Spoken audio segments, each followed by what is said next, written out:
Welcome back to 1010's podcast. My name is, of course, Michael Beck, and we have the whole team here this week. Yay! No guests. The tripod is Adam standing and Robbie. strong. So exciting. It is exciting. Thanks for joining us again this week. What do we got going on? Where do we want to start? We got all sorts of things we want to talk about this week. Should we let's do our social media Let's stuff do the first. boring stuff first. Find us on Facebook at 1010's podcast, on Twitter at the number 10 Tense podcast. Find us on Instagram, 1010's podcast. Car Throttle. I'm always missing something. What am I missing? We've got our website. Do we care about the website? Not really. Has anybody been to the website in the last month? Nobody probably goes to the website anymore, No, but it is 10tenspodcast.com, and it is on all of our stickers, our cards, our T-shirts, our website, or on our Facebook page. But on both of my vehicles, it's whatever. It is what it is. The thing I did want to remember this week, thank you to everybody that has rated us and has written a review on iTunes. That's hugely important for us, obviously. We've done actually pretty well in the rankings. Yeah, we got quite a few now. Recently. Thank you all. Yeah, and people have been awesome about giving us good reviews, and we appreciate that. And anybody that does it, we're hugely appreciative of it. So iTunes, if you're listening to this, step up your game, make it so that people can do that on their phone. you can't leave a Can't written leave review. a review or anything. At least I haven't figured out a way to do it. And I've had a couple people that have asked me, like, "Hey, can I do it on my phone?" I'm like, I don't know how. And they're like, "Well, I'm not going to do it on a computer, so Can you I leave guess you're just not going to get one." Can you leave a star rating? I don't think so. So you got nothing. Nah. Thanks a lot, iTunes. Yeah. Thanks So a lot, iTunes, Apple. step up your game. Do you have any idea if you can leave ratings and reviews and stuff like that on Google Play? Let's assume yes. Come on, you're an Android expert, Robbie. I'm really not. Technology. You're the only one who has an Android in here. You're That the only makes one you that the can know expert. these I've things. never rated anything on it. I just listen to our stuff and then a few other things. Do you actually use Google Play, though, now? Or are you still listening to it at work? I download it from that and then listen to it. Oh, so you do use Google Play instead of Shout Engine now? Yes. Can you rate on Shout Engine? Yes. Is that a thing? So you can, but I don't think we've ever gotten any ratings on Shout I Engine. think you can leave comments. I don't know if you can leave ratings. Okay. You can comment on shows on Shout Engine. And if someone does that, we'll probably never notice it. Yeah, sorry, we don't use Shout Engine that much. It's just a place to get our The stuff podcast elsewhere. online. So if you have an Apple device or a computer, please rate us on iTunes or Google Play Music if that's a thing, because we don't know. Tell us if it is a thing. Yeah, Rate let's us find though. out. Let us know. I think that's it. You had something. Yeah, I had from a couple of last things I week, wanted right, to talk. Adam? So, Okay. so last week we were talking about the Viper Yes. and its ridiculous aero package, right? So Ralph, I believe Giles, one of the two. We'll He's never get the last names right. head developer or something like that for SRT. Real high up in the SRT food chain. So that's probably his baby. That's his Yeah, it is. Halo car. So I read on, I believe, Road and Track, he was quoted as saying that from so he had a GTS when that was all you could get, when the ACR wasn't a production ready vehicle yet. Yeah. He had a GTS and he towed it to racetracks with his Jeep Grand Cherokee. And when the ACR came out, he got one of those instead. Averages 2 to 3 miles per gallon less on an open trailer with the ACR because of the downforce package. Well, yeah, it's 70 miles an hour constantly for a couple hours. Yeah. I Yeah. would So, but on a trailer, on an open trailer, he gets worse gas mileage because of the giant rear wing on the back of the ACR. Wow. He's going to have to get himself an enclosed trailer. He was talking. Well, no, what he was talking about was building something that he can put over the wing that will stall out the air and make it non-functional. Don't guys sometimes on those open trailers, they'll put like some sort of air dam on the front and they'll store tires That was, in it I think, sometimes? the other thing he was talking about doing. Because obviously in an open trailer, and especially with a car that's like $130,000, you don't want rocks and shit coming off your rear tires and hitting the front of the car. Yeah.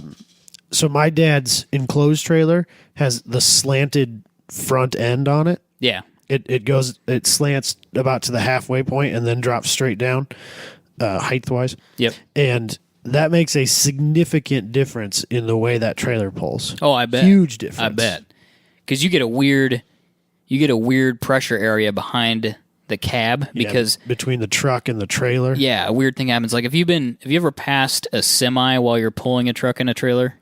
Strange. Pulling a trailer with a truck. It wants to starts to wiggle and wobble. There's a weird low pressure zone between the tractor meaning the semi, and the trailer that they're pulling, and all of a sudden it'll like drag the truck and the trailer over towards each other. It's freaky if you've never driven by a semi before. Yeah, it's a bad deal. Because it's not fun. The first time you're driving a truck and a trailer and you're going by a semi, it's sketchy anyway because you're like, oh shit, two wide vehicles passing each other. Will these even fit? Then all of a sudden you hit a low pressure zone and it pulls the truck over and you're like, shit.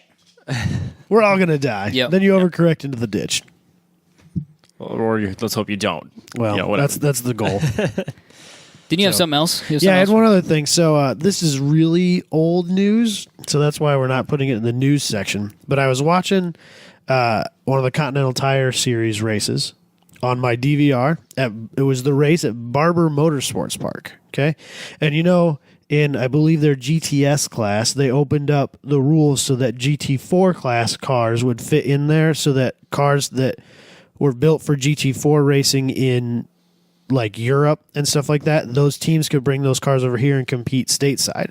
And so now they have a bunch of new cars like the Sin R1 and the KTM Crossbow, and there's a Ginetta and a couple other random cars that were never here before. Well, so the Sin R1 GT4, I wish this has been probably a week ago now that I've watched it, but one of those drivers got pole. I wish I could remember his name. This is really bad news. It is what it is. But he got pole, and then at the start of the race, he stalled out and killed it. Oh, shit. And so everyone got out, and they got around the first corner, and they threw up a whole full course caution. Right. And they pole started him, got him running, and he managed to catch up because they let the pace car back out, and so they had to finish that lap. So he managed to catch up to the back of the pack before they finished their lap and got green again, and drove through the entire field and made it back and still fucking won. What? Yeah. Just had like the hero drive of his life. And what car was this? A Sin R1 GT4. That's S-Y-N? S-I-N. S-I-N. Yes. I don't know if I'm familiar with that car. So I looked it up a little bit before we started this, and they do have a road legal version, and it is LS powered, and it makes a lot of power, and it's really cool. And it's kind of Lotus Elise-esque because the guy built it to be a road car that feels very much like the real race car. The interior doesn't have a lot of frivolity. It's just, it's everything it needs to get it down the road and no more. That's pretty cool. I'm looking at a picture of it now. So is that street legal in the States? They have I don't know about the Would that be a States. kit car? I don't know. Yeah, it's probably one of those. It's like when Noble first started. I bet you that They started like, hey, could do that. we're a small car manufacturer in the UK. You can come buy one. And then, they got a call from the US and they're like, well, if we take the chassis and separate it from the engine and we ship them separately, we'll just call it a kit car when it gets there. And yeah, I'm sure that they could probably work something out. It's a very cool looking car, though. I think they're like 60 or 70 gur, though. At least. What? That's cheap. I mean, it's not bad. It's not bad. If you can walk into... I think it's probably faster than an Elise. Yeah. Because it makes so much more power. Would think so. But I think Elises are... I mean, we think of them as not cheap cars here. But I think in the UK, they're pretty reasonable. Now, that said, the insurance on them might be insane because it's a tiny sports car. I think that's the way it is with anything of that sort there, though. But I think, if this is, let's say that's 60,000 pounds for the Sin, the lease might be 30,000 pounds. The starting price for the Sin on their front page of their website is 145 pounds. 145,000 pounds. Straight up lied to us then. Oh, I could have swore the article I read before said they were like 70 grand. The new Sin R1 is here, starting at 145,000 GBP, which is pound, I assume. Yeah, Great British Pounds. Yeah. This thing here says... No tax included. This thing here says the racing version is 110,000 pounds. Don't trust your website. Yeah, apparently I can't trust this website. Lies. Autocar.co.uk. You lied to me. That's a big website in the UK. Maybe their maybe race they changed engine? their pricing. It is an older... Yeah, he did say it's the brand new car, too. Yeah, that's an older article. We talking about two different cars. I just searched it real quick to see if there was a road-going version of it because I'd never heard of it. But the race car is wicked. It's a good looking car. Real cool. 145 no taxes, though, huh? That's no tax included. So I think you got to pay VAT on that, which is 20%. Now, if you bring it here... Not if you bring it here. It's pretty steep, though. We can go GT4 racing. Okay, I'm in. Yeah. Sold. With their huge budget that we don't have. We'll just dip into his trust fund and we'll call it a day. There we go. That's going to take probably 2 months worth of trust fund payments to pay for. We'll just plaster Beck Electric down the side and then it becomes a write-off. Perfect. I love it. just don't tell Dad. He'll be on board. So, all right, that was all I had. Those are two random things that came up this week that I was like, these are too cool not to talk about. Absolutely. Somebody who can drive through, I don't know exactly how many about, but there were 20 cars, right, at least, roughly. You know, he drove through the whole pack, managed to win in what is, I mean, a relatively short race. They call it a sprint. That's like some Ayrton Senna shit. It you know was what I mean? amazing. Have you Such seen a good drive. Have you seen that video of him? And I wish I was more in touch with my F1 folklore, but there's a video of him at a race in the rain where he goes from like 8th to 1st in one lap in the rain. God. And it's insane. Every corner, he's on somebody's ass and he's around him, on somebody's ass and around him. Just every fucking corner of that racetrack. Yeah. Sometimes you just get it and things fall together and stuff just happens. And yeah, That's seems just, like it just happens more for some people. for him, that was every day that he set foot on a racetrack. Did you ever watch the documentary? Oh, yeah. I don't know that I've ever seen It's it. a 3-hour documentary. Is it really that long? It's that Because I've long. watched it multiple times and Yeah. I never realized it was that long. Well, Wow. I tried watching it once. I had no subtitles, so every time they would have someone from a different country or a different language, obviously Yeah. speaking, it would So Italian, probably. whatever, or Brazilian. Well, I suppose He's, he was. he's a Brazilian. Yeah, I guess He that's a good crashed point. at Imola, which is an Italian track. Yep. But So I tried to watch it without subtitles, and that clearly did not work. So are you talking about the new one? Because there's one from The 2000. one that's one just that- called Senna. the one that was on Netflix for the longest time called Yeah, Senna. there's And one I that- never watched it on Netflix. I watched it and I downloaded it because it's the only way I could get it after they took it off Netflix. Apparently, there's one from 2004 also that I've never watched. Oh, That I don't think anybody knows anything about. I wonder if that's better. No, I wouldn't worse? think so. I don't think they had the production budget that the new one had. Oh, okay. Did you not like the new one? Or I liked it. Oh, okay. I thought it was really good. It was really interesting. It's really, because I am not the biggest F1 fan because they seem to always show the races when I'm asleep. So it's hard. It's strange that way, isn't it? Yeah, it's hard to be, as an American, you got to be like really committed to being an F1 fan. Yes. And I'm so fair weather that Especially since for so long we haven't had a team race here, or a yeah. race to follow. It's kind of like, what's the point? So for me, I didn't know anything about Ayrton Senna until they started talking about him on Top Gear before the documentary came out. And then to see some of the driving and things that he did, it's just absolutely, I mean, it's stunning how good of a driver that he was. His qualifying lap at Monaco that always gets plastered across Facebook every couple of months. So fast. Yeah. I hate driving that track on games. It's so tight. It's so hard. There's it's no runoff. so difficult. Not forgiving. And he just like drives it like he's in the middle. I mean, he's got 60 feet on both sides of him type of deal. Just, so impressive. And that was back in the day when they didn't have crazy downforce either. yeah. So Or any sort of electronic stability right, control. it's just you. And no, you had to shift your gears too. So many more things you had to do in F1 racing back then. I don't know that there's more things or just different things. Because, like, I mean, have you looked at an F1 wheel lately? There's a lot of lights on it. Yeah, there was something about Just a handful of buttons. This probably could have been news, but we're gonna go there anyway. There was the last race in Spain. Robbie, my F1 guy, I think it was in Spain. The one last weekend. Yes. Sorry if you're an F1 fan.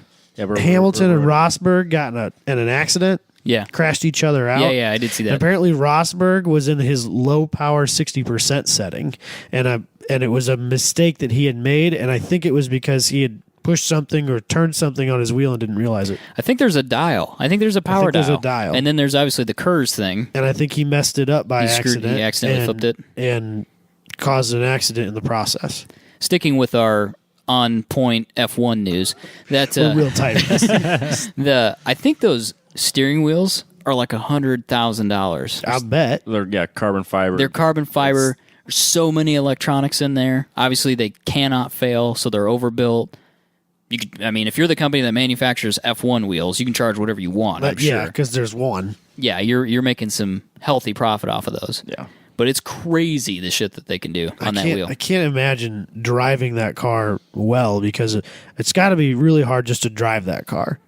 Even Absolutely. without all the bullshit you have to deal with on that steering wheel. Just being able to drive those cars that quickly with things coming at you that fast, it's got to be hard to do. The thing for me that I would love to experience at some point in my life, bringing it back to the ACR, would be to in a car that has legitimate downforce, like downforce that actually makes a massive The difference. faster you go, the easier you can take the corner. I would really like to see what that wall looks like. You know what I mean? Because there's a speed where your downforce is not giving you enough to keep you on the track. And then there's a speed that you get to where now it is giving you enough force to keep you on the track. It's got to be such a weird feeling. So there's a period in there where there's, let's say it's 40 or 50 miles an hour. You have to be going 40 or 50 miles an hour faster, or you'll crash. To go through that corner, or you'll crash. Such a weird thought. It's a scary thought because I would never trust it. That's something you don't really experience it so much, but you can see the results of it in sim racing. Like you hop on Forza and you get in the Audi LMP1 car and you're on Spa and you got to keep your foot flat through a rogue or whatever that corner is, because if you lift you'll crash, but if you don't lift you don't crash, and that's just so hard to dial through your head. Yeah, you think slower is going to be better and it's not. It's faster. You'll die. Yeah. I seriously wonder though if when you're in the car, and we've talked about this with race simulators too. Feel it? Can you feel? Yeah. Do you feel it pushing down on you? Oh, I've got downforce. I've got the grip. I think the idea is that downforce makes the car seem physically heavier, and so I don't think it pushes down on you so much as the weight of the car allows it to have more grip. Definitely. I wonder though, can you feel? Oh, I've got grip. I'm okay. I've got grip. Well, I think you can always feel that you have grip, but I don't think you feel it like pushing it on your chest. No, that wouldn't like make sense. G-forces. No, it's not downward G-force. Right. Not on you anyway, because it's not applying the force to you as the driver. You might feel the car pushing down. They talk about that with World Time Attack cars. Yeah, they'll be going down the front straight at Sydney Motorsportsplex where the World Time Attack Championship is held, and they'll bottom out their suspensions because they're going so fast and they have so much downforce that the car is pushing itself down into the ground.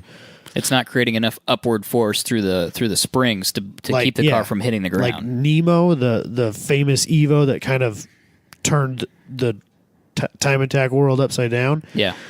The guy that made it said that they think that car makes somewhere in the 4,000 pound range of downforce. Absolutely nuts. That's a whole nother level Crazy. Of engineering. Oh, you've created 4,000 pounds of downforce? Great. Now figure out how to deal with it so it doesn't break the car. They were worried that they were going to create so much downforce that they'd blow the tires up because it can't handle the weight. Well, yeah. So you've taken a 3,000 pound car. Well, I think they're lighter than that. Okay, 25 or 2,500 pound, and all of a sudden it's 6,000 pounds. What tires are you going to put on it? Well, they're a spec tire. They all run the Yokohama Advan A050 or something like that. So it's a spec tire in that particular series that car ran. But if it's a spec tire and you're the only guy that's making 4,000 pounds worth of downforce, he said we had to run these simulations and we knew how fast we could go before we would blow up the tire, and we were fairly certain that the car couldn't do it. Fair enough. Cross your fingers. It'll be okay. God. Well, it's the same. It was the same issue with the Veyron. Not that I really like talking about the Veyron, but they didn't know for sure. They thought maybe the tires would hold up at top speed. But they only do for a short period of time. Yeah, which doesn't matter because you'll run out of gas first. There's nowhere for you to drive it at top speed for more than 10 seconds. Yeah, that's a car that we've always talked about. People buy cars based on stats and then they take them to Cars and Coffee. That car truly is for that purpose only. That is a Cars and Coffee car. Absolutely. You can't drive it. You can't use it as it was intended to be used. You can use it on Volkswagen's test track in Germany. If you're the 3 people on the planet that they'll let on there. And one of them's their test driver, and he doesn't own one, so it's a good car. The other one's apparently Top Gear. Oh, James May. James May. Apparently he's allowed on it too. Oh. Captain Slow doing 260. Yeah, no thanks. Speaking of spun off crazy there of crazy car technologies, yeah, that ties into our topic quite well today. Robbie, do you want to introduce the topic that we have for today? Yeah, our friend John suggested to us in a message. This is a little while back already. Yeah, sorry, John. This is a month at least. We've had so many things going on. This was a topic I really wanted to do, so but we haven't had a chance to double back. We should say, if people have suggestions, things that they want to hear, or topics that they want us to discuss, we definitely want to hear from you. So, if you want to hit us up on Facebook, you want to send us a private message, you want to, find me on Twitter. I mean, whatever you want to do, let us know. And then also to double back, if you hear something from a previous episode and you have something you want to say about it, Tell us we're wrong. Which I'm sure happens a lot. All the time. Yeah, hit us up on our social media on that stuff too. I mean, we just love hearing from people. I mean, we want feedback on, I want to hear this, or no, you guys were completely wrong. This is actually how it is. We want to talk to people. We want to hear what you guys want to hear. So we're appreciative that John shared this with us. Sorry that we didn't get around to it very quickly because we had some guests and things, but it's definitely a topic we wanted to double back to. Tell us what it was. All right. So he suggested that we discuss obscure technologies that we've seen in cars. And then basically this is stemming from the article that came out about McLaren using ancient laptops to maintain their their F1 supercar fleet. So I think, if I'm not mistaken, it's been a little while since I looked at the article too. They're buying, I'm probably oversimplifying it a little bit, but McLaren is basically buying used laptops, and we're talking from the early 90s. Yeah, we're talking the super compact old. LTE 5280 laptop, which they're is from buying- the early 90s. They're buying them on eBay or wherever they can find them. So if you have one and you want to somehow get affiliated with McLaren, put it up on eBay for like 10 grand. I would directly call them and say, listen, here's my price All on I this want laptop. is a test drive in a P1, and you can have this laptop. That's a fair trade. They might hook you up. Let me have it for like on a track day or something like that. Yes, A controlled environment, and you can have this laptop. It's yours. Yeah. No You can strings use it attached. as a PR stunt, whatever you want to do.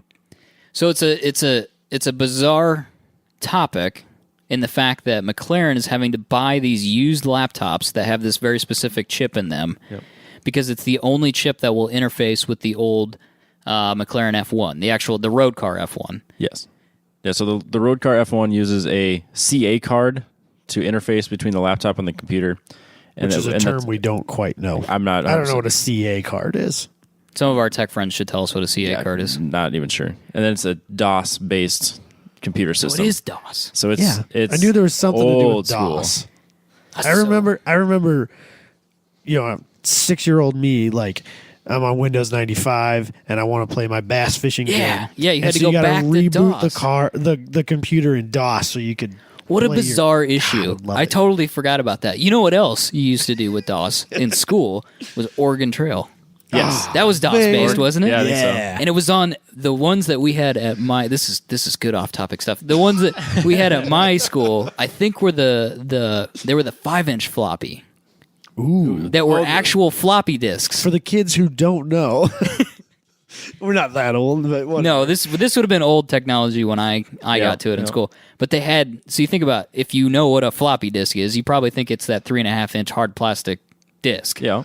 That used to store no information. It was so Like a picture. small. Like Yeah. a big one was a 512K, and now it's like that doesn't even It's store. not- a I just picture. bought a card the size of a quarter, and it holds like 14,000 pictures on it. It's ridiculous. But anyway, high res pictures. the name of floppy disks came from those. They were 5 or 5.5-inch disks, and they were plastic, but they were actually floppy. Like you could pick them up, and they would. Yeah, they would wobble back and forth. So we used to play Oregon Trail off of original floppy disks. I used to have the Star Wars movie. I think Return of the Jedi on a laser no. disc. On a laser disc, which is like a CD, except it's 2 or 3 times the diameter. And weren't those metal? Weren't those actually metal? Yeah, I think laser so. discs. So it was And like I this. never got to play it because I couldn't find a working laser disc player. But for a short period of time in my life, I'm pretty sure it was Return of the Jedi on laser disc. That's like a death disc. If you threw that at somebody, Straight cut their it just heads cut off. their head off. Have you Just a seen? big saw have you blade, seen really. a laser disc Oh, yeah. before, Oh, yeah. Robbie? Okay, It's quite the deal. They're so heavy. So anyway, we just thought that was it's a So bizarre. bizarre. It's a bizarre issue, but it makes. I suppose it makes some sense because we've started integrating computers into cars, and by started I mean over the last 20, 30 years. So a lot of these cars have to be serviced via computers, and especially a car like the F1, which at the time was pinnacle of technology. It's still an impress. I mean, it's still like one of the fastest naturally aspirated cars, if not the I fastest. think it I is think the it is the fastest fastest. naturally aspirated car. Yeah, I mean, it's still even.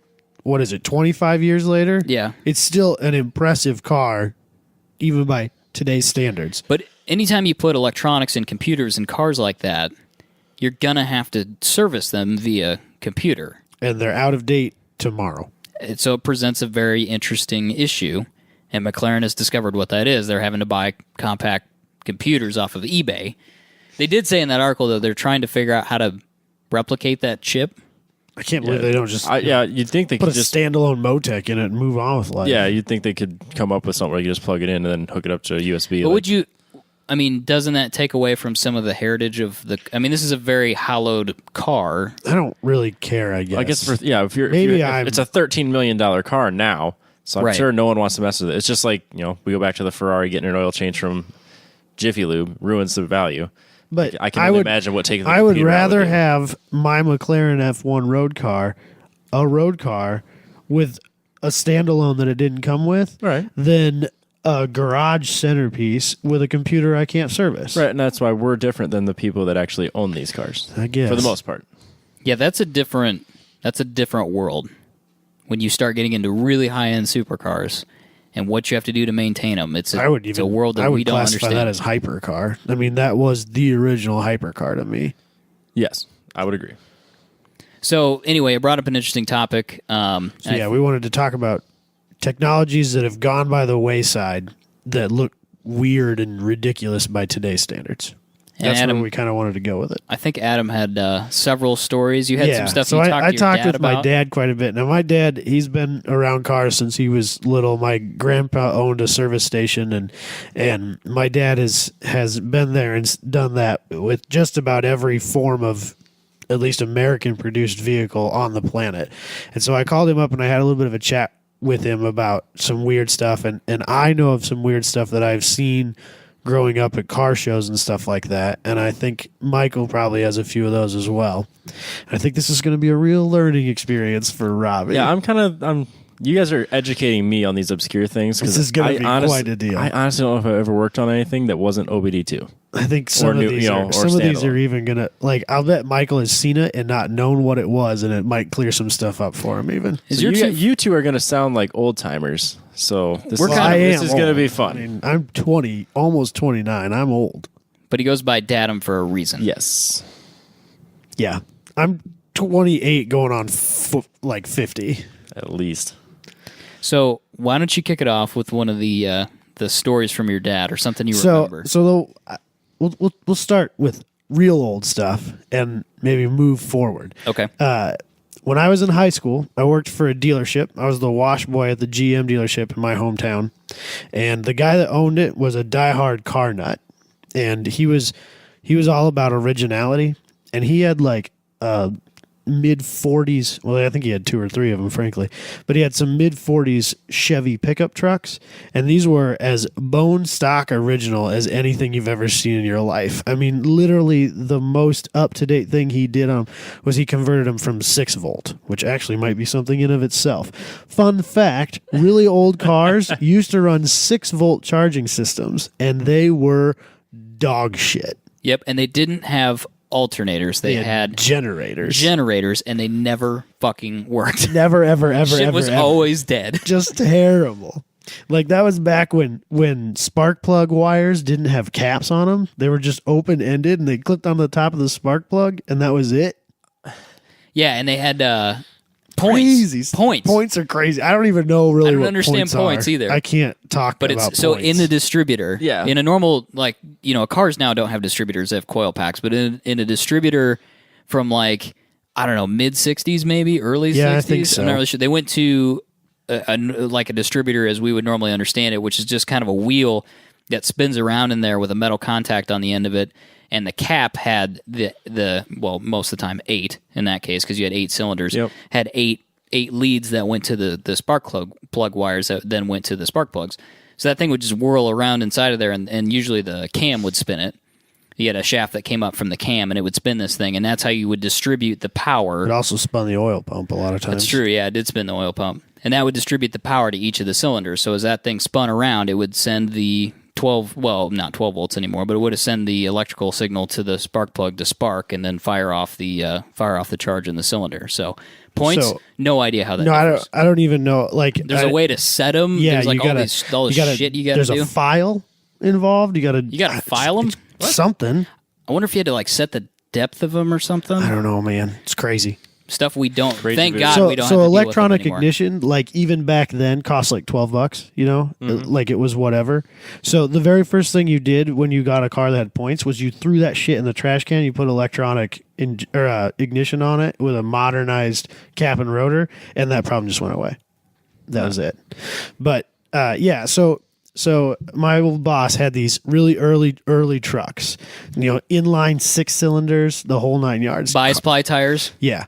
Don't understand Like those. the but glad, reproduction white wall bias plies, Glad those the are whole gone. 9 yards. split Like, rims. probably. That's another thing we could probably talk about. We could talk about just real quick on rims. split rims. My dad's 70 C20 had split rims because it was, again, bone stock original. Most dangerous fucking thing you could have. So I talked to my dad actually today about split rims, not in anticipation of us talking about them, but because it had came up in another topic I was talking with him. Being that my dad used to work at a service station, one of their mainstays was tire work, especially for agricultural. Yeah. So tractors, which are all split rims. And legitimately, split rims can kill you. There have been people who have lost their head straight up. Go to any small town tire shop that's been around since the 50s.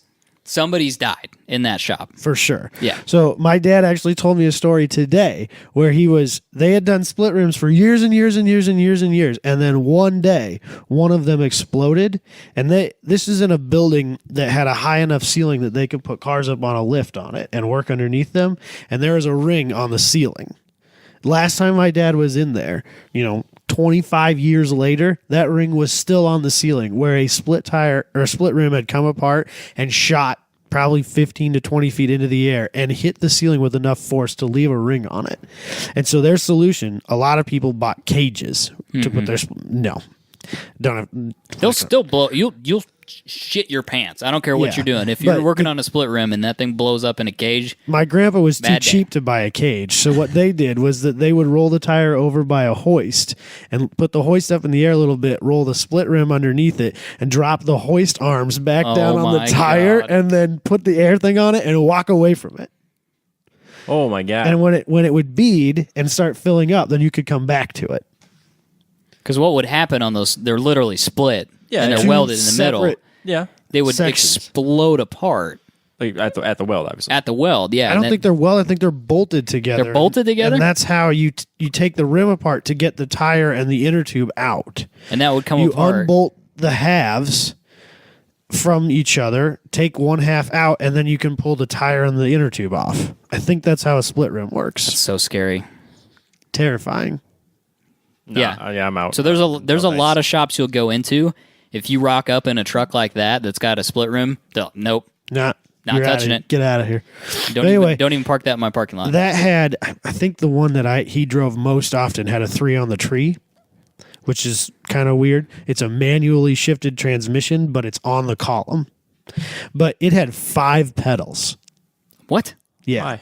5. So can you do the math on that one? No. Try to Let's work. knock it out here, explain this to Robbie. me. Knock it out here, Robbie. Try to work it out, Robbie. Try to explain as many of those pedals away as you can. We got gas, That is 1. brake. That's 2. We have clutch 1. Clutch is 3. You One got clutch. 3 of them. There's only 1 clutch pedal. Okay, I thought maybe we had like 3 clutches for each. No, the fourth one you should be able to get to because it's still a pedal in a lot of modern day cars. Well, this isn't like the you got your headlights and shit on the. No, not well. There was that too, but I wasn't even counting that. But still in a lot of modern day cars, this can be a pedal. Sometimes it's a lever, sometimes it's a pedal. Now it's a like button. like a parking brake. Yes, Oh, so e-brake. But the 5th one, the truck was new enough to have an electronic starter. You ran out there cranking it. It did have an electronic start. I believe it had a hole for a crank if you needed to, but it did have a starter. Because your 6 on it. volt was going to die, Yeah, and you were 'cause going to be hand cranking it. So, but the key just had an on and an off position. That was it. And the 5th pedal, which was to the right of the gas, it was the most right pedal, was the starter. And you would make sure the vehicle is in neutral.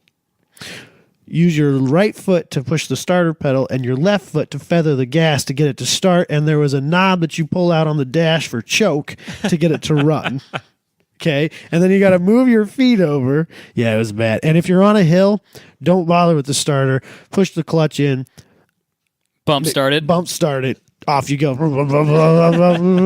Yeah. No time for a starter. You bump start it. So, yeah, back in the day, you could leave the keys in that vehicle, and there's 0% chance that It would will get ever get stolen. Because by today's standards, even a regular manual transmission car is all but anti-theft at this point. Right. But can you imagine the confusion of 5 pedals on the floor? What do you do? I'm confused. I'm lost. It's out. Yeah, I would not get that right. So on that note, we should talk about the bright switch. Yeah. This is something I think they should still do. But in a lot of early cars, and I don't know when they made the transition to the stock, My 79 has it still. there used to be a button on the floor right next to like your dead pedal where you'd rest your foot that you would just tap and it would turn the brights on, and then you'd tap it again to shut them off. And I actually asked my dad about this. He does not have any specific reason why they transitioned to being a stock on the column. So I asked him, I said, was there like some federal mandate or some reason why they moved it? And he could not come up with one.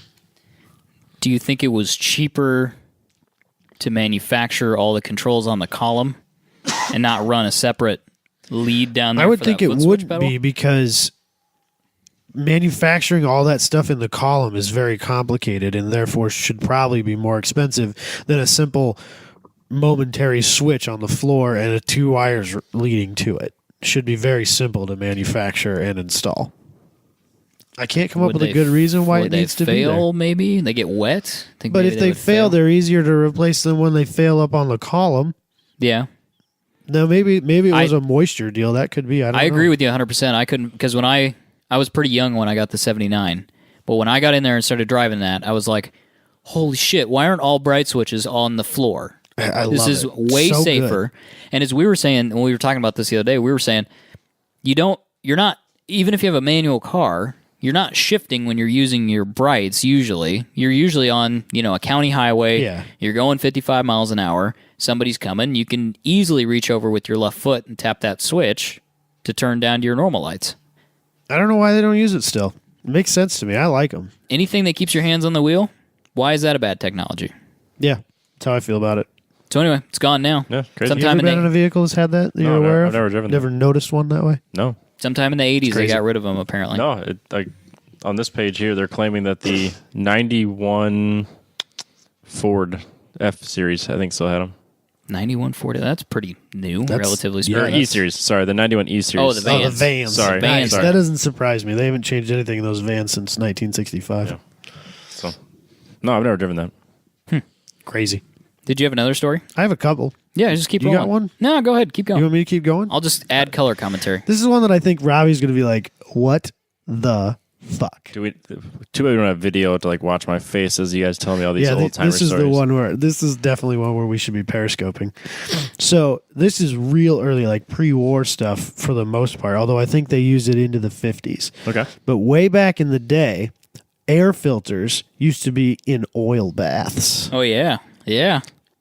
I've seen that on tractors and stuff like that. So apparently it was very good at drawing the particulates out of the air, much better even than probably modern day filters. Yeah, I think but so. it's very messy. Yeah. So was the oil in motion? Oil I don't think flowing through, is just sitting in oil, It's just sitting in oil. but not obviously submerged. It's separate of the engine oil. Yeah, it's a different type of oil, I believe. Don't two-stroke engines do that? They have oil soaked filters. Maybe that's what I'm thinking of. This is literally an oil bath. Okay, I'm thinking two-stroke oil. I tried to have my dad explain it to me because I remember we had a 54 Pontiac Star Chief for a while, which was the most baller thing we've ever Isn't owned. that a huge car? It's huge. It had an inline 8. Yes. Yes. Yeah. Why don't we have more of those? It was ridiculous. It had the hood ornament because Yeah, of course cars it still does. had hood ornaments at that time, but it had an Indian head that stuck out like 6 inches in front of the farthest point of the hood. Yeah. And the head was illuminated at night.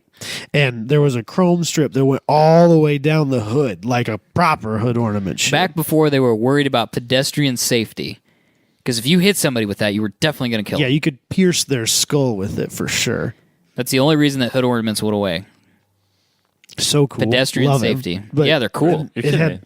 it had like bench seats. That's something they don't do anymore, and it was just massive, just huge, and it was super original. And my dad loved that stupid thing for so long. I We bet had it- that straight we had it eight- a really long time. I bet it made like 160 horsepower. It just I made bet nothing. it wouldn't even. I bet it didn't even do that. Pulling And around it was moving, 5,000 pounds. 5,500 pounds of raw American metal. And at the time, they're like, "This is the most powerful and fastest car that we But make." it was surprisingly smooth and calm. I mean, it just floated down the road. absolutely. It was quite the deal. But it had an oil bath filter, and I don't remember it well enough to be able to describe it. And my dad tried to describe it to me, and I didn't get it. It's very strange. So do you? Presumably, you change that oil. You do have to change the periodically. oil Yeah. periodically, yes. So is it? I have a lot of questions. So does it sit partially in the oil? Because obviously, you can't have the whole filter in the Yeah, oil. that was my question. Was like, it's not pulling the air through the oil. He said no, but and see, that's what I didn't. I wonder understand. if the filter material, it was sitting in the oil and then it would draw the oil up into the filter. Just like if you put a piece of paper partially in water, water draws yeah, up the paper. like a wick. yeah. Could very It's well a be wick. that. Yeah, it's exactly like a wick. I Could bet be that's. that. But then would you have to? My dad said that as the air passed through the filter, the particulates would stick in it and then would fall into the oil. So you wouldn't have to necessarily every oil change clean the filter. I don't think that it was a standard, like, every couple thousand miles you change the oil in the filter and the car. I don't think that was quite that way. If my dad ever changed that, I don't remember him doing it. Now, granted, I was like 10 at the time. I vividly remember the car, but I don't remember the details of it. It was cream. It was massive. It had strange colored glass in the back because that was back when they like smoked blue Yeah. glass. The back glass And it was curved, right? Curved yeah, glass. Yeah, and the windshield was just massive. That's kind of a technology that's gone away too. Well, yeah, Big curved big glasses. pieces of curved glass. It's so expensive. Yeah. So expensive. super spendy. Yeah, you get into the 50s though, you start looking at some of the glass on those cars. I mean, that stuff's curved at like a 90-degree angle on some of Yeah, those it's things. quite the deal. Yeah, it's pretty cool. But yeah, I can see why they don't do it anymore. And it's probably not really safe because a lot of times you had paper thin A-pillars in order to have that giant piece of curved glass. Yeah, It's not good for crashes. or no A pillars at all. Right. It's just a greenhouse all the way around you, Yep. and a pillarless cabin. Not safe. Nah, no one cared though. Hit me with another one. While we're on the oil topic, apparently early cars, we're talking 30s and 40s here probably, a lot of early motors did not have any oil filter of any type. That wasn't a concern for them. But then as motors aged and people started realizing that you need some sort of filtration for the oil filter, they tried to figure out a way to implement one aftermarket. And apparently, according to my dad, what they came up with was there's always a lot of those motors still had an oil pressure gauge. So they would tap into that port. But then what my dad was saying that only like 10 or 15% of the oil as it circulated through the motor would make it through the filter. And so it really wasn't that much more effective than not having it at all. Yeah, because there's not much circulation happening through the gauge. No, it's, an 1/8-inch hose fitting. Right. Or National pipe fitting, whatever. Yeah. Yeah. And NPT so it's fitting. just a little bitty hose Yeah. or pipe. And so there wasn't any significant flow through it. And at the time, tolerances on motors were not nearly what they are today. No. So having some shit floating around in your oil probably wasn't the end of the world. Well, I suppose. Plus, not only that, but just chemicals from back then were not as stringently produced as they are now. Yeah, I'm sure their motor oil wasn't the quality that we have now. No. I just thought it was weird, An oil filter is something that you just know. You need it. Every car has one, and you need to change it with some regularity. I'm not convinced you need to change them with every oil change necessarily, but you do need to change them with some regularity. And there was a point in this world where no one had even thought of that, to the point where they didn't have them on a car, period. That is a crazy thought. It's just weird, It's something that No, not a thing. It's whatever. Nah, we don't need that. That oil will be fine forever. Yeah. It's like Nissan with their new CVT is telling you it's lifetime fluid. Yeah, that's a great comparison. You don't need no fucking filter on that. You're fine. It'll be good forever. Yeah, that's probably a really good. Yeah. Yeah, same mentality 100 years later. Yeah, we got it. So that's a no. The service on that, the service interval on a Nissan CVT, at least in 2013, was not. You don't change it. No, by 13 they'd already accepted the fact that they need to be changed. Oh, okay. But when I think in 2010 when they came out, that they were intended. They were saying that it's a They were lifetime. intended to be a sealed lifetime transmission, basically. Like Which- you could take it apart, obviously, but the intent was that Good thing they put a drain plug on it. Yes. Which even on an automatic transmission, you got to change the fluid in it. Yep. You got to flush it and change the fluid in it. Yeah. There's a service interval for that. Well, I'm still convinced that the reason the RAV lasted up till 315,000 miles was just because I did stringent maintenance, like every 3,000 to 5,000 It miles. makes a huge difference. Changed all my oils, changed all my fluids regularly. Every 30,000 miles after 170,000, I changed the transmission fluid as well. My Audi had wet clutch packs for I remember that. for the transmission. So every 70,000 miles, you're supposed to replace the Halodex fluid, and there was a filter on the Halodex, and it required a special wrench that you had to purchase. Of course it did. Which costs $170. And I still have because fuck that guy. Fuck that guy. What do you mean? I kept when I sold the car, I gave him most of my TT Audi stuff. stuff, Like yeah. I had a TT branded cover that was from it was a dealership thing that you could buy. It's basically the only fitted cover you can get, and they're not cheap. I paid a lot of money for it on eBay. I don't even remember, but I gave him that. I gave him a bunch of other stuff. Kept the Halodex filter wrench because you never know. Yeah, and you're leaving that window Just open. in case. He's He's not committing to going back to a TT. because I But he only could go used back to an Audi. I only used it once, and I would like to have the option if I need it again. If you have an Audi that has a dual clutch transmission, you can contact Adam through our Facebook page, 10tenspodcast.com. A $10 rental. $10 rental, that's all. Yeah. Or what's it going to cost for them to have you demonstrate how to use it? It's not going to happen. I was just say you have a history of working on Audis in parking garages that you don't know. You can come and get that wrench from me, and then you can bring it back to where you're going to work on your car, which is not in my driveway. And when you're done with it, you can bring it back to me. But until further notice, I'm not there to help. I think that's fair. I had a friend I wouldn't whose wife crashed her TDI this week, and he was really mad about it because Volkswagen was about to buy it back. And now it's not going to happen. But he was talking to me about what they should buy again, and I was like, it was really, really weird for me. But I was telling him not to buy a Volkswagen Audi Group product. You would have been so proud of me, Robbie. I am so proud. So what did you tell him to buy? You want to know what I told him to buy? I said, I think you should look at Hyundai. Why? Because they come with a rockin' good warranty. 10-year, 100,000-mile warranty. It's rockin' good. Can't turn that stuff down. You're telling him to buy a brand new car. He wants to put her. This was a brand new car. They bought it brand new a year ago. He wants to put her back in a brand new car. Right now he's looking at a Passat GLI, No. which I'm not sold on. But they're cheap because Volkswagen can't give away cars, so that's what they're doing. They're giving them away. It's like 0% for 72 months, and Dealers are suing. and they're Volkswagen they're because like of this. $10,000 off Wow. a sticker just to get cars off the lot. I mean, they are doing what they can. It's So crazy. I could trade the Rogue in on a Volkswagen. Is what you're saying, and get wow, you top are dollar. desperate, aren't you? No, it's driving fine. I don't want to deal with it anymore. So as we're speaking about Hyundai, sorry to rabbit trail, but I'm going to go there because It's fine. I want to be talked out of this idea, but I'm gonna pitch it out there, and I want to see if I can get blasted on social media for it.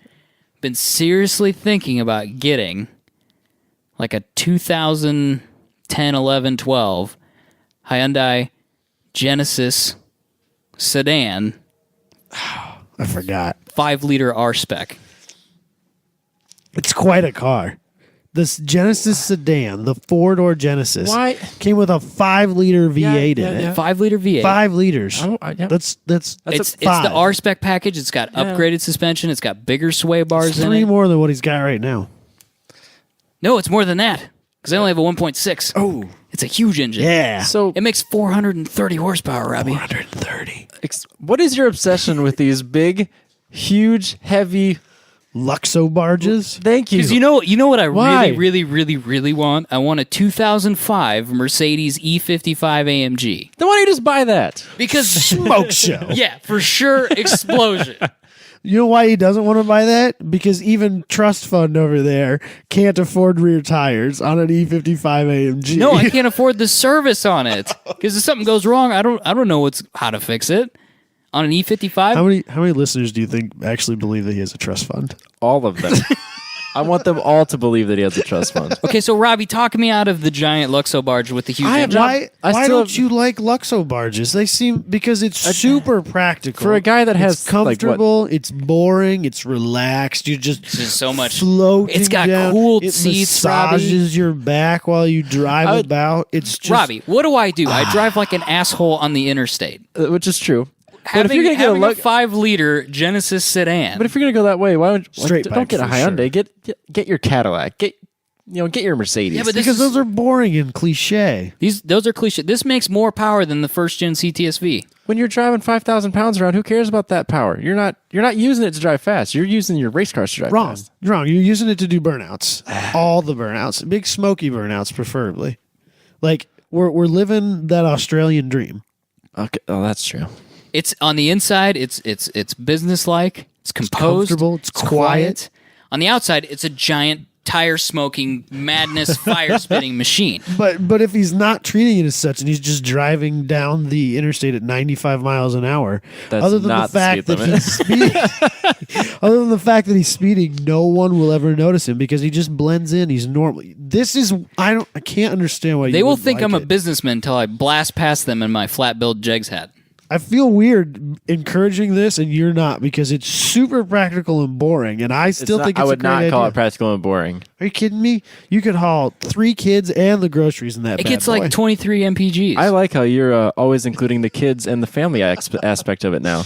Well, I mean, Dad, him over here. you got to He do what doesn't. you gotta do. He went from thinking, I don't need no fucking backseat, rear wheel drive. I don't care. We don't need own a anything. backseat for my kids. I don't have a backseat in my daily driver. Whatever, but you're just telling him why he needs his car based on kids. I know I'm trying to get you to say, yeah, you should buy that. You should buy that. What Is do this they a cost? victory? What do they cost? They're not very expensive. I didn't think. I figured wait, depreciation wait, would be wait. a motherfucker. Yeah, depreciation on them sucks. So Big if you bought a rock. new one, bad day for you. Don't if you do bought a used one, Well, the thing about Hyundai is, a Probably still in the 7-year-old Hyundai. I don't know if you really want to go It's that way. probably still in the warranty. still in the warranty. 7. What did you say? 7 years old, like 3 or 4 years old, maybe. You said 2000. 2010 10 to 12. I was yeah. thinking 2000. Yeah. Sorry. Oh, that's not so old then. It's You do you. If you don't want to spend money on your RX-7 project or you don't want to finish your other projects, that's fine. That's not a project. this It's just isn't regular a project. car. This is just I He want could something to hoot probably- around He in. could probably sell his Veloster and buy that outright. Yeah, not quite, but yeah, like maybe another $5,000. Yeah, I mean, what's another $5,000? It's a week, maybe 2. I can't tell if this is a victory or if I've lost. I think he's just agreeing with you because he's tired of arguing. Please tell. I want other people. For the record, I still think your 3-door Veloster is a stupid car. So I encourage understand you're a just- 4-door car with you. You don't understand what? I don't understand why he hates the Veloster so much. I don't know. For It's a guy got with a broken transmission, It's not that's broken. all I'm saying. We drove it today. It was fine. Let's move on. But tell me I'm right or I'm wrong on social media. I think Yeah, let's everyone's gonna be- let the fans decide. Let's let other people decide. Yeah. I think everyone's going to be in on this. We'll post pictures of one. I'm more, Okay. The more I think about it, the more I'm in it because I don't like your Veloster. Because it's got 3 doors and the one door's on Do the you wrong know, side. like, if there was a line of cars, would you be able to pick out a Genesis sedan? Yeah, I know what The Genesis. sedan, I know what Genesis are. because the sedan and the coupe are nothing alike. Yeah, I know. That always bothered me. 'Cause Okay. They had the same name. Yeah, it was weird to me too. Bye-bye. Aren't they like their own brand now? Yeah, but the coupe really wasn't though, was it? It was kind of a. I think it was always badged as a Hyundai. Yeah, it was, but now if you don't like the way I I'm think saying coupe that, too is- bad. I don't I think care. the coupe is dead. No, not dead. You It's can't. not You dead. can't get the. They took away. They did something stupid. You can't get the 2-liter turbo anymore, You should only get the V6, which doesn't make any sense at all. I figured they would have gone the other way. Right? with that. Exactly. Doesn't make any sense. Okay, weird. Is what it is. But you can still get one of those. Yeah, And then because the Genesis sedan is now its own like luxury brand, kind of like a much more entry level Maybach type of deal to Mercedes. no, they have one more above that.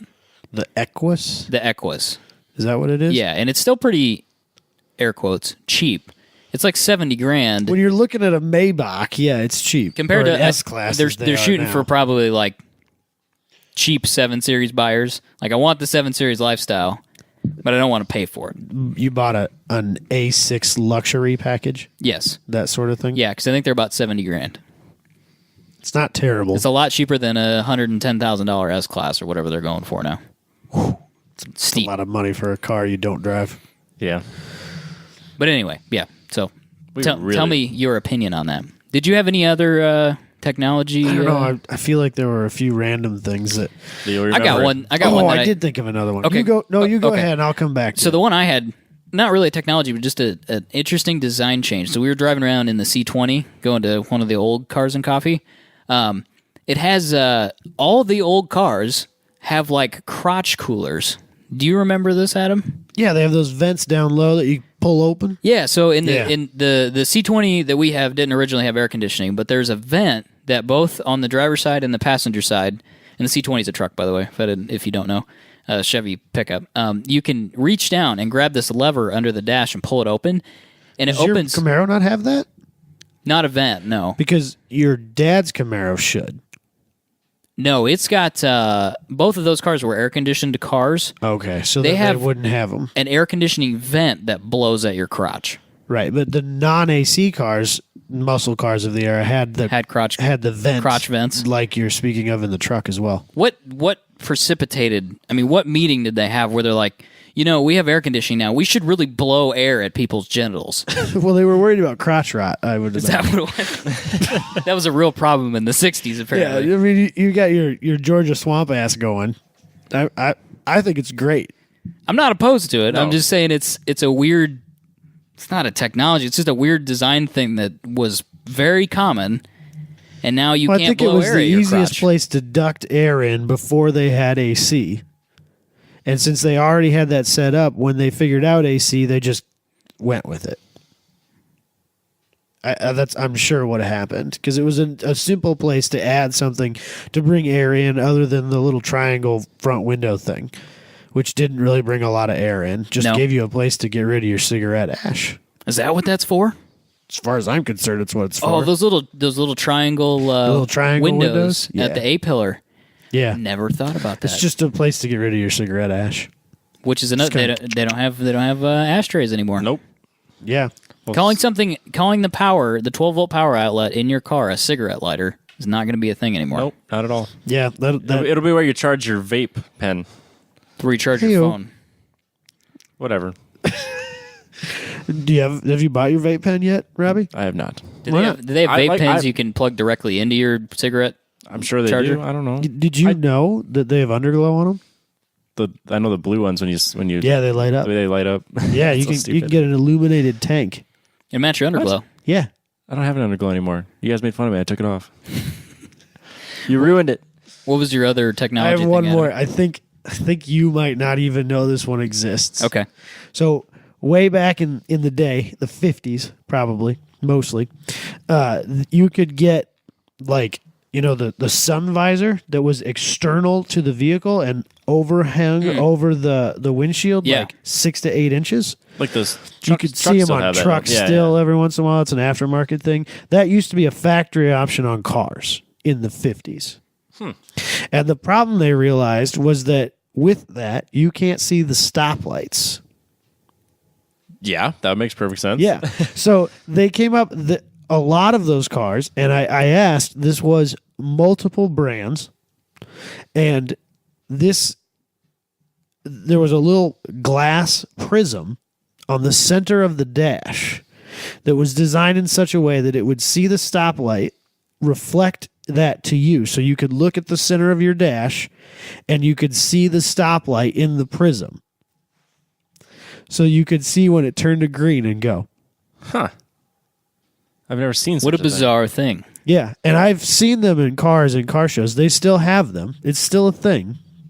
People, if you when we're at Good Guys this summer, $10 says if you find a 50s Ford, Chevy, whatever car that has that visor on the outside of the car, it will likely have a little small thing on the center of the dash, and that is a prism that allows them to see the stoplight.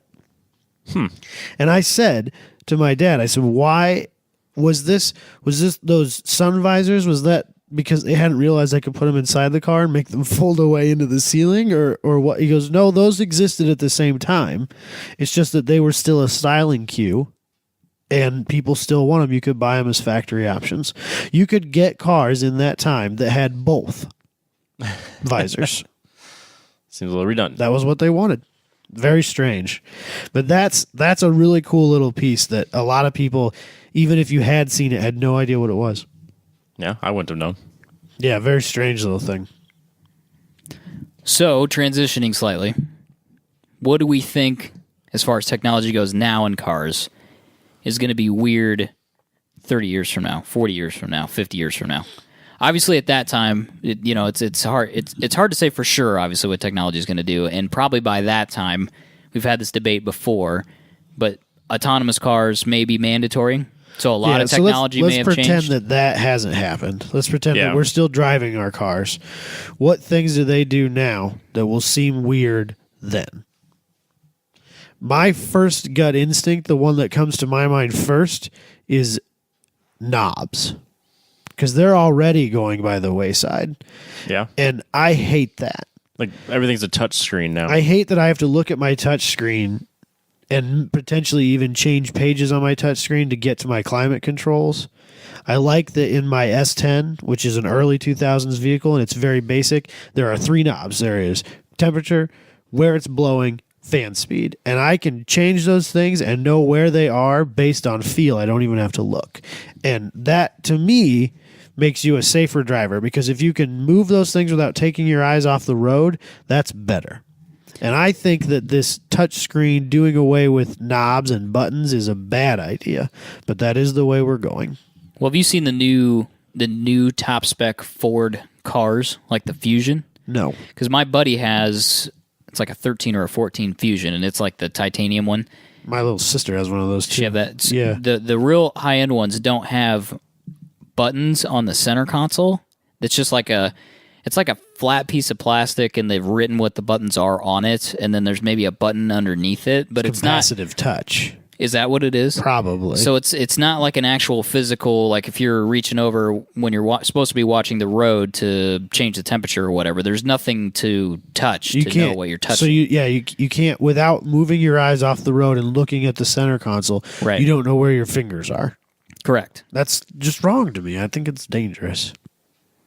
But it's the trend, though. Everybody at first you think, oh, it's just a fraction of a second, but like if you look straight ahead, then look to the side for 2 seconds, and then look straight ahead again, and realize how long of a time that is. If you're doing 70 miles an hour, how much can change in front of you that quickly?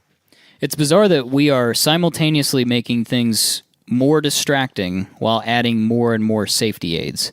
Because the new thing, I don't know if it's 2017 or when it's supposed to happen, but backup cameras will be mandatory. Yes. So that means every car is going to have an LCD screen. So buying a bone stock, stripped out car is not going to be a thing anymore, because all auto manufacturers are going to integrate at least radio controls into a touchscreen. It's going to make aftermarket audio stuff difficult, if not impossible. It already is very difficult for a lot of vehicles, but I would think that at least aftermarket head units are going to be a thing of the past. There's going to be a lot more. You're going to need to have to program. I mean, if you really, really decide, okay, I want to put an aftermarket head unit in this car, you're going to have some programming background and technology background to some extent, because you're going to be able to integrate with the climate control. So I wonder if maybe that's a market. Maybe because all that stuff is going to be tied together using CAN bus through the OBD2. Right. Could you do the same thing that people are doing now with boosted cars and cars in general and changing the engine tunes? Could you do that stuff through the OBD2 port to change EQ parameters or time delay or stuff like that to improve the level of sound quality that the vehicle has. So basically, you're just installing a graphical interface to change the computer that controls the climate. So, like, control. if I buy a brand new car and I outfit it with a bunch of speakers, I change out all the stuff. I put in higher end mids and highs. I put a little bit of sub in the back, and I run it all through the factory head unit. Right. Is it possible that they could create a way to control that through a tablet that Bluetooths to the OBD2 sensor, just like people are doing with Cobb access ports or the Bluetooth OBD2 readers? Yeah, I don't know if there's a firewall between, on the OBD2 port, if there's a firewall between those computers. For the car computer too. They're hacking through that and changing those parameters. I bet in the future that will be a market. Yeah, I would agree with that. That will be a technology that comes. Yeah. Not True. one that goes away. But What else can you think got of? any others that go away? I think I have one other one that you guys won't have thought of, but anybody else got one? I couldn't think of anything drastic. I guess to me, we're basically, unless besides driving, like when you're actually moving, you don't use your mirrors anymore. Like when you back up, like even the new Nissan Rogue, the same year as mine, the not base model, has sensors on every side of the car. So when you put it in reverse, you can literally see, there's like a graphical. There's 4 separate cameras. There's like 2. Jesus. There's one in the front, 2 on the sides, and 1 in the rear. So like there's a picture of your car, and then there's 4 cameras on, obviously portrayed, showing what's on either side of your vehicle. The bizarre thing is we may not have mirrors in cars in the future. That's actually where I was going. What a weird concept. So I can't remember what this car is called. Volkswagen made this like hyper mile car that can get like 200 miles to the gallon or something like that. Is that the XL1? XL1 is what I wanted to call it. It does not have mirrors because mirrors stick out in the airstream and create drag. And they were trying to lower their coefficient of drag in any way possible because this car was supposed to be like the car that made it, right? To that level. Yeah. I think it was the 100 mile per gallon mark. Might have been, yeah. Yeah. 200 seems out of control. 200 was the number that I went to in my mind first, oddly enough. But I think 100 is the mark. Maybe it was 100, but anyway, it was high. It was seriously high. But what they did is they have very small pods that don't really stick out at all, where the mirrors would be, and their cameras. And the view is displayed on the dash. You don't have rear view mirrors on that car. You look at the dash to see it, what's behind you. What a bizarre, overly engineered solution. But right now, the federal law says that a screen with a moving image cannot be shown while the vehicle is in motion. Right. So that federal law will have to change to allow those things to happen. Right now, you cannot have a backup camera that is active while the car is in drive and moving forward legally. Which is interesting because people are, speaking of your hacking into the car's ECU, people are hacking that specifically there because even on the Veloster, there's a port in the center console to plug in. We can plug anything you want in there. Anything that's RCA connection, you could play on the infotainment screen. But obviously, you have an RCA plug. Yeah. Really? I have an adapter cable. Yep. That's interesting. But it senses when the car. Mine's a manual, obviously, so it can't sense when it's in park. But it can sense when the car's moving, and it'll switch it off. But there's a lot of people on like the Veloster Facebook page that have hacked that. When I was doing car audio things, the video screens that people always wanted, that was one of the biggest things I ever put in vehicles. That was one of the most popular things. Those have a safety switch that's supposed to be wired through the e-brake. And what that it's really just a path to ground. And when the e-brake is pushed, it grounds it out. And so you just put it on a toggle switch, and you can flip the toggle switch on, and it would, and have the output of the switch, or one leg of the switch goes to ground, the other one goes to that wire, and it would just turn the screen on. And I would say probably 100% of the people that I installed it, they asked me if I could do that, and depending on who they were, I told them yes or no. But then they started getting tricky, and it started being like you have to flip it on and off and on and off and on or something like that. Bizarre. Weird. Yeah. The one I can think of, which I don't know I don't want to say if it'll come to fruition. I want to say when, are airless tires. Because that technology... What is that called? There's a tire company that makes one. They sent one down on like Power Tour or a car that had them. What are they called? I can't remember. Tweels? Maybe. But the weird thing about it is that it seems like they've been playing around with this technology for years and years and years and years. And I think that they're too smart to release it. Dangerously close to it, though. Well, but I think the issue is they know how much in tire sales it's going to cost them if you can't get a flat anymore. Right. So really, the only place you ever see that now is like skid loaders and farming. They have Right. them on Yeah. skid loaders already. Yeah. I think they're called Tweels Tweels. because it's a tire and a wheel. Yeah. Yep.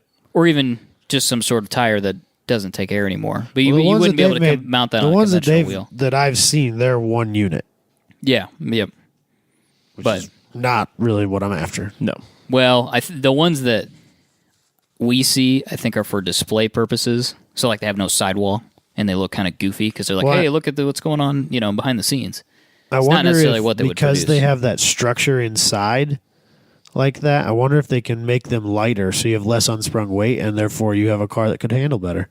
You mean with like less wheel, less actual metal wheel? Well, no, I'm saying the rubber tire itself. Yep. Even if this was something that went on a standard wheel, but you had an airless tire, they have to have that structure in the middle. Oh, sure, yeah. So I wonder if when you have that, if you can make the rest of the tire less dense or less, like the sidewall less thick, and maybe end up with a lighter tire. Maybe you don't need as much steel belt in it or something Yeah. like that. Maybe you could end up with a lighter tire and less unsprung weight. Yeah, maybe. I don't know. We'll see when it comes. Reaching. Yeah, we'll see when it comes, but I think we're on the cusp of it being released. But I really seriously wonder if they're dragging their feet because they know it's going to cost them some money if they release it. But I'm sure they're going to be expensive. Yeah, without a doubt. Definitely, at least at the beginning. Yeah. So okay. I want to say Okay. to the fans, because I know that there's going to be a million things that, number one, we didn't think of that has gone by the wayside. And I'm sure there's a lot of things that you guys are probably like, oh, they're going to do away with this in 15 years. Let's hear them. We want to hear them. I wanna hear 'em. Send us an email, 10tenspodcast@gmail.com. Send us a direct message on Instagram, Twitter, Facebook, whatever.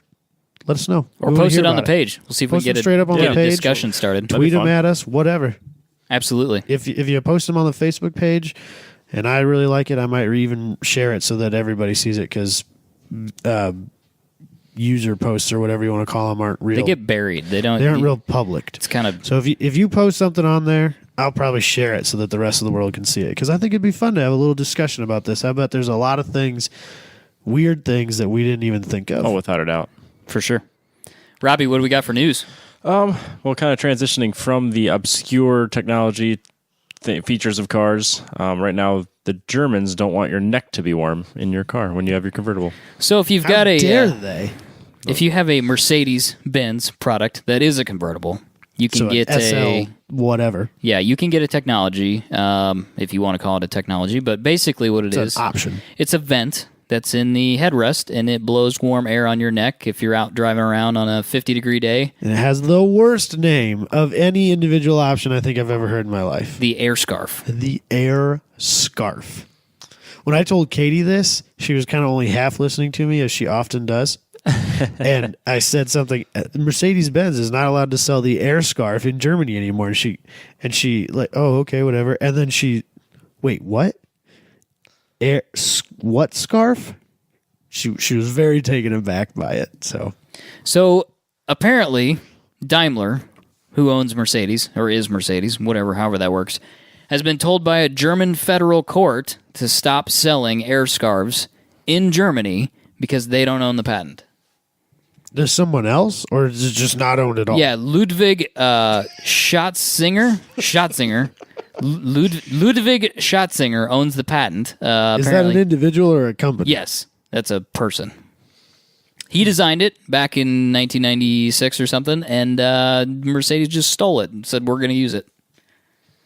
So he's going to make out like a bandit. Yeah, because guess what? This dude's straight up on a payday right Mercedes has to document every car that they've sold an air scarf in since 1998. Has this been an option that's existed for a long time? Apparently, I thought it was more like a mid 2000s type option, but I'd never even heard of this option. I didn't think it'd be that long. I thought this was the first year. How did this individual, this Ludwig guy, how did he not realize this has been going on? here's the thing. He's not even suing Daimler. Who is? The company that holds his patent is apparently.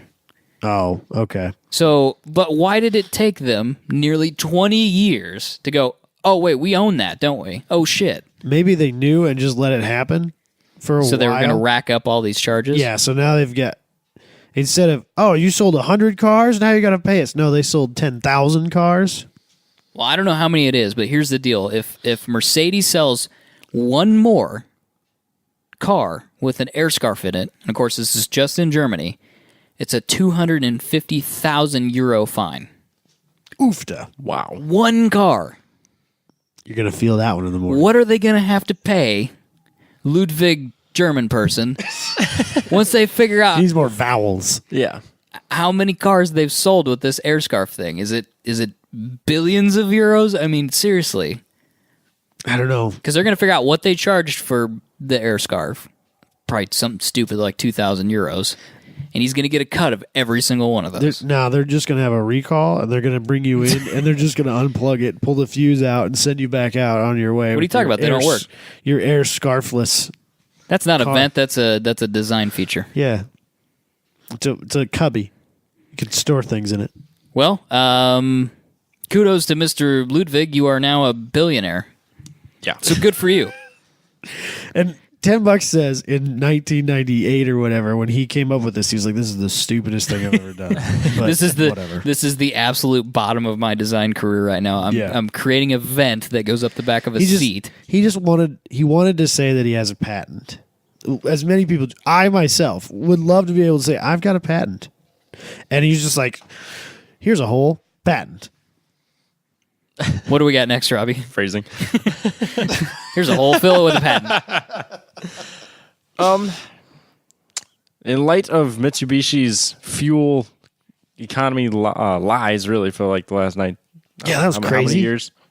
Long time. Since like 91. Yeah, forget Dieselgate. Yeah, in light of that, Nissan now owns 34% of Mitsubishi and is the majority shareholder now.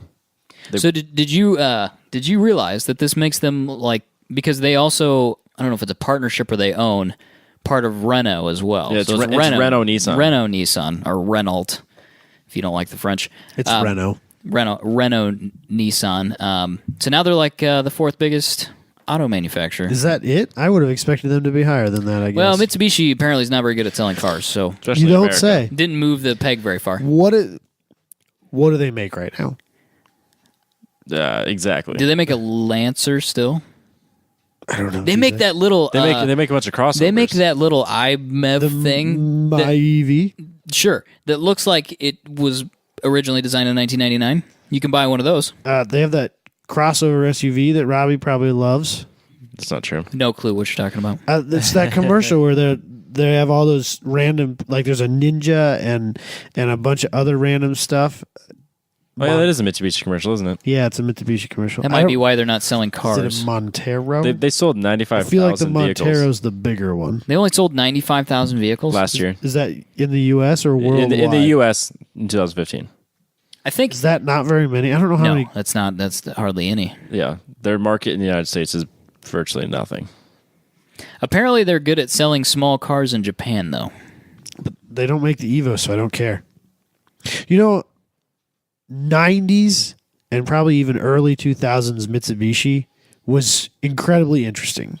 I mean, if you go over the list of things that they have made that are awesome, They're all from the 90s. you've got like the Galant VR4, you've got the Eclipse GSXs, Yep, Sweet. of course, 3000 GT. 10 generations of Evo. Yep. Because even the 10, although probably tamer than the earlier ones, and definitely not the one I would own, still a good car. Still, yeah. A good performance vehicle. yeah. The 3000 GT, which was basically like a budget supercar of its day, all-wheel steering, all-wheel drive, twin-turboed V6, made 300 and some odd horsepower, I think. That sounds awesome. What don't you want about that? This is going to sound weird, but I like the old Montero. Yeah, The they old made one. some. They They were made some kinda very cool. hardcore off-road rigs. They were cool. They've done very well in like Dakar and stuff like that. What happened to you, Mitsubishi? Why did you do what you did to yourself? I would have no idea. It's like they tried to cash in on the crossover idea. It did very It poorly. did very poorly.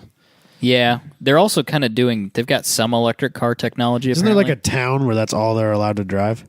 Is the My EV? Is that true? I feel like maybe that was just a commercial. That's probably a commercial. Or a Are these the same publicity people stunt. that made the Toyota Prius running from the police doing smoking burnouts Well, commercials? I think let's literally Mitsubishi gave like everybody in some small town somewhere a My EV, and like they drive them. Did they all pile them up in the middle of the town and set them on fire? That's what I would have done with mine for sure. Why does it look like And it's then I would already? have got back in my gas guzzling American V8 and did a fucking burnout in front of the. It looks like fire. it's 15 years old already. I hate that little car. It's so stupid. It's so stupid. Yeah, so Nissan bought 34% of Mitsubishi for $2.2 billion. Not a small number. And then in It kind of response is to in modern day business standards, though. $2.2 billion is a lot. I $1 understand billion? it's a lot of money to you and me. It's 34%. But, like, it's look not at- like the whole company. Yeah, it's not the. They didn't buy the whole thing. They just bought portion. 34% of the shares, technically. So it makes them worth like $7 billion. $7 to $8 billion. That's really not that much by modern business standards. I guess that kind of shows how poorly Mitsubishi is doing. Yeah.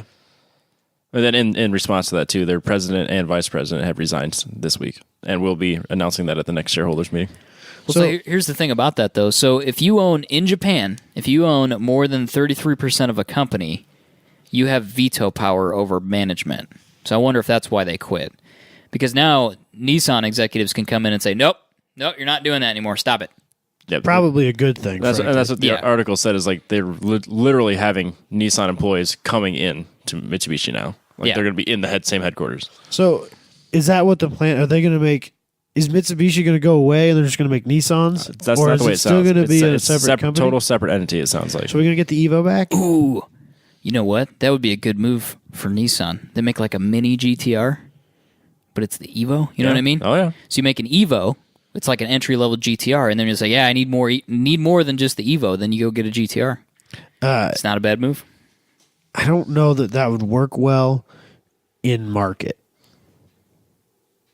Because the Evo and the GTR are very, I mean, they're not price competitive, but once, you know, you've got your two, like those are cars that have always been very like competitive against each other. Like the R35 and the Evo, I mean, they're not the same price point or anything like that, but if you go to a drag strip, those two cars have to line up next to each other and race each other. And I'm not sure that you can make that. Yeah, but that's aftermarket. We're talking about a $40,000 car versus a $100,000 Yeah, car. I It's understand different. that, but I'm not sure that'll work super well. But maybe. I don't know. I'm no marketing guy. So I think Nissan just wants to sell a little more small cars in Japan because that's what Mitsubishi's good for, and that's about it. And they've got some electric car patents. Mm-hmm. But remains to be seen if they'll make an Evo. Hooray for intellectual property. Yeah. What else we got? As if moving forward with the autonomous cars and everything else, trying to take away our driving, the prototype Hyperloop did its first run this week. Man, that was It a was boring very test. Dramatic. Yeah. It was 0 to 300 in a handful of feet, and then And then it it was, ran into a sandbank. yeah, so it was less than a mile and about half the speed that they predicted. They want it to be total. Yeah, they want to go for 700 miles an hour. I guess It only went 100 Isn't it- yards. Isn't it supposed to be in a vacuum? Yes. yeah. So this is It was not in a Not in vacuum. the tube. This is the first full scale like prototype, but it wasn't even like the official it's not. design because it's not really in the vacuum tube. So you had your wind resistance, and it wasn't the pod like they designed. So all they've accomplished is making an electromagnetic train that we already had. Yes. Because I'm pretty sure we already have trains that go nearly that fast in like Japan. Don't they have like 200? They have that 200 mile an hour trains? train. Yeah. Or more than that, even. So they've invented something that already exists. I guess I didn't realize Congratulations. what happened was SpaceX put this out there. 1,200 schools, basically their senior design class, so like MIT, Iowa State, Texas A&M, colleges like that, had their senior design team. That was their project this year. So they had 1,200 schools, narrowed it down to 23. They had this competition, and that's where this stems from. So this is actually, they're taking college students' designs, then they're going to fund them, and then they're going to probably hire them all at SpaceX. It's kind of how this is going to all play out. No, Elon Musk has nothing to do with this. Yeah, I don't think SpaceX is still sorry, in this. Hyperloop Technologies. He gave it away. He Yes. said, Yeah, here's he my said, idea. "Yeah." Have fun with it, because guess what? I've come up with some flying car that's autonomous that does 12,000 miles an hour, so have fun figuring this out, because 2 years afterwards, bam, I'm going to take your whole market. Right. Sorry. Yeah. It started as SpaceX design, and then now Hyperloop Technologies is the one that is moving forward with it.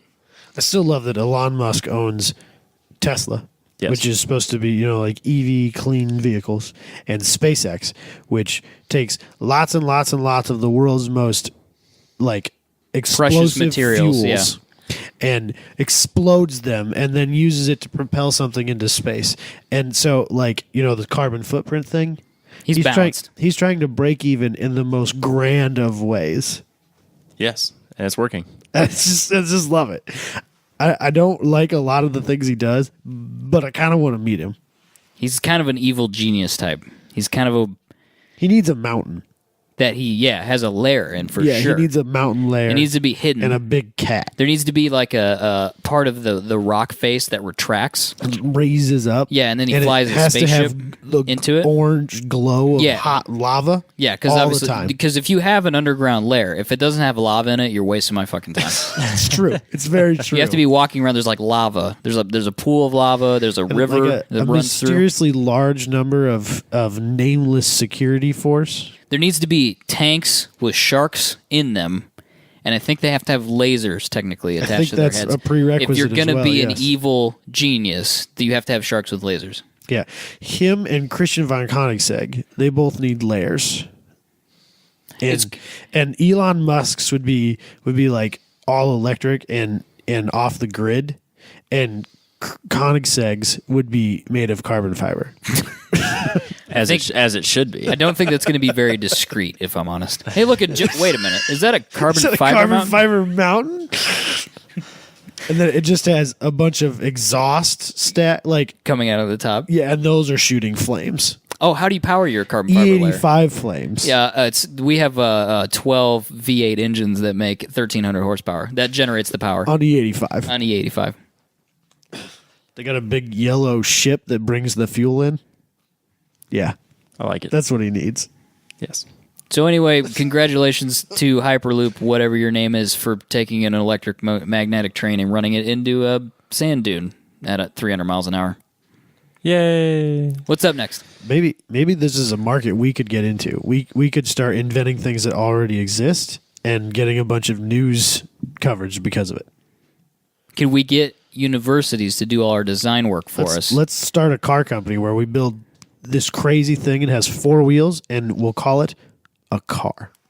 But I want universities to work on the design for free and then let us vote on who has the best design and then steal it. I like where your head's at. Smart. It's a great business strategy. Yeah, it really is, actually. All right, what do we got? And then we talked about this a few weeks ago where Tony Stewart got fined for talking shit about NASCAR for... Michael's out of beer. I noticed The that. problem. We need to end this show because I'm out of beer. All right. Yeah, so a few weeks ago we talked about Tony Stewart getting fined because he spoke out against NASCAR not policing the 5 lugs on the wheel rule.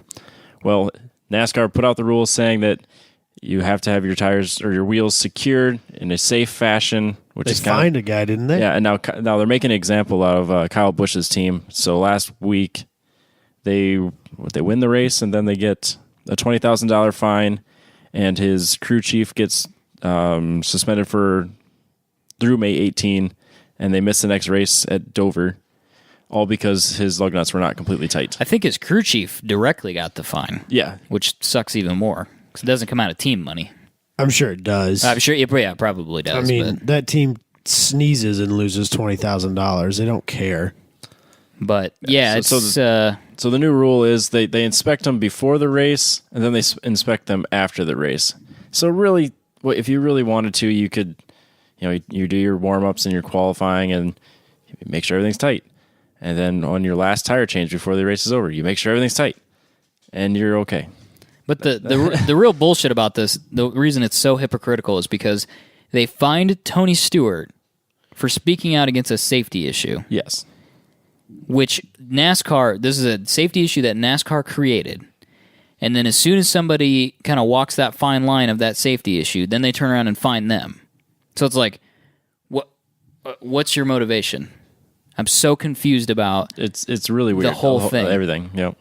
So you don't like what we're doing? We're going to fine you. Oh, you didn't follow this gray area rule? We're going to fine you too. It's because of public outcry.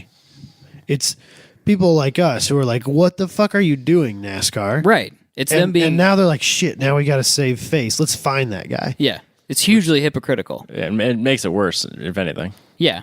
I mean, it's one thing to say, okay, we made a mistake. We're going to change the rule. Yes, you absolutely have to have all 5 lug nuts on. And then if somebody breaks that rule, absolutely you can fine them. But when you've got this weird gray area, and you've kind of suggested that maybe you can drive without having all your lug nuts attached, and then somebody does it, how can you fine them for that? Especially after one other driver said, hey, this is too gray. You need to be very clear about what this rule is, and we need to be focusing on safety. I still think they should just move to 1 lug nut and move on with life. Yep. Just a big center lock wheel and just be done with it. I think we would all agree to that. But there's something nostalgic about, because they still use a hydraulic jack and an air impact, you know, and it wasn't until like 5 years ago that they weren't using carburetors. Yeah, but there's something nostalgic, and I think they're worried about pissing off purists, quote unquote, if they did away with that stuff and moved to the more modern standard. Which I find to be ridiculous because they're not stock cars anymore. But like when they introduced the car of tomorrow, people were like, oh my God, I hate this. I'm never going to watch NASCAR again. Yeah, it's still the second biggest sport in the country. Which, in response now, has the lowest ratings in the last 10 years. Yeah. So, well, it's dying. Did they give a reason, speculation for why it has the lowest ratings in 10 years? I couldn't find anything where they kind of pointed blame at anything. They just said that it's the lowest it's been in 10 years. They're going to come up with some stupid thing. They're going to come up with some gimmick. You know they are. Well, it's like the truck racing. I know we beat this to death on the show, but it's that stupid truck racing thing. Oh, nobody's had a crash. We haven't had a caution in 20 minutes. Send out the safety car, scrunch the pack down. Let's see if we can get somebody to run into somebody else, and hopefully. You know who else does that? Who's that? Really upset when I found this out. Stadium super trucks. Oh, after 20 minutes they. I don't know what the time is, but they have a mandatory caution lap in the middle. Oh, that's boring. Why do you need that? You got jumps and. Yeah, people are crashing all the time. They're rolling over each other and finishing the race anyway, and it's out of control. That's kind of a bummer because that's. But I think that's kind of part of the race. That's a little bit different. It is a little bit different. It's still kind of a bummer, though. You'd think there'd be enough action in that race. Maybe there's not enough cars or trucks on stadium super trucks. Well, and this goes back to that you can't see them the whole time thing. Yeah. That we talked about with the Formula One qualifying change. Yeah, that's probably true. So, what do you got for events, Adam? That's what I was about to pull up. Let's see what we got for events. The 28th. Oh, that is SCCA Spring Solo Nationals weekend in Lincoln, Nebraska. Lincoln. Yes. And on Saturday, there is a Cars and Coffee. I just got the invite for that today. That's the Merle Hay one. That is the Merle Hay one. That is the group, not the page. We have not been to that one. No, we have not. That is the same day as the Corvette Club of Iowa race at Marshalltown. Which is open invite. Like you don't have to have a Corvette. But I don't think I'm going to go beat up on Corvettes there this year. No, I am taking Memorial Day off. Yeah, I think Michael and I will go check out the other Cars and Coffee. We'll go to the Cars and Coffee, and then I have to do moving things, which I don't want to do. I'm on call that weekend, too. That's a bum deal. So if you want to meet us somewhere, we will be at that Cars and Coffee. Fun fact, that Corvette Club race is all 3 days. Yep. Holy shit. Yeah. It's a lot of racing. So maybe we will go. We'll see. We'll see. Keep an eye on the Facebook page, and if we go, we'll share the event. Is there anything we wanted to give a heads up to the following? There's really nothing going on that weekend of the 3rd and the 4th, or 4th and 5th. The test and tune is the 4th. The local DMVR test and tune. That's about it. Yeah, if you want to do that, you should go to that, and I don't think any of us will be going to that either. I'll be there. I You'll need be some there? test and tune times. Okay. I will not be there because I will actually be full-blown moving then. So Unless you tell me I have to help you move, then I'll do that instead. I'm hoping that that's not the case. I'm hoping it's mainly done on Friday, but we shall see. Okay. What else you got, Robbie? That's all I got. Updates on my car?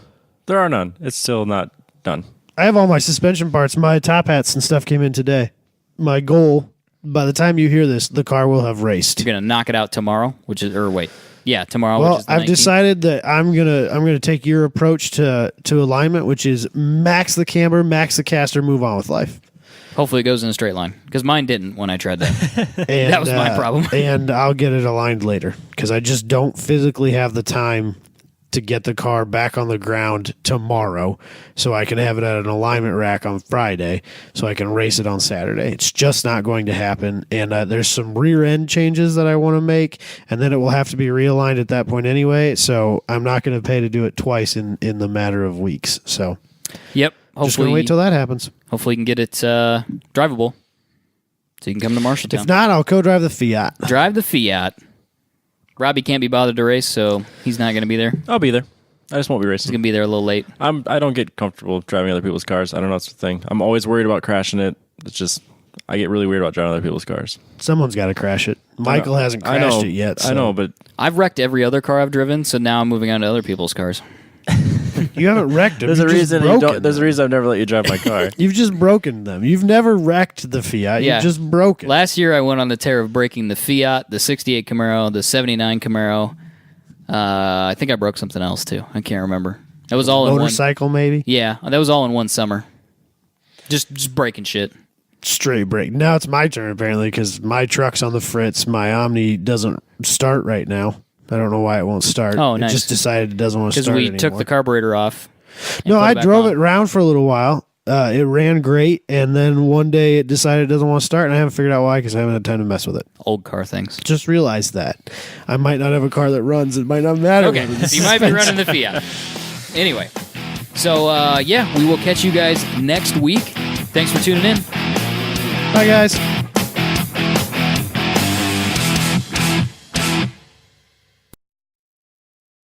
Yes. Yeah, Those for are the sure. same thing. No. Those are mutually exclusive. Happy and not mad are the same thing. Coming from a basically married man. Yeah. Happy wife, happy life. You can be right or you can be happy.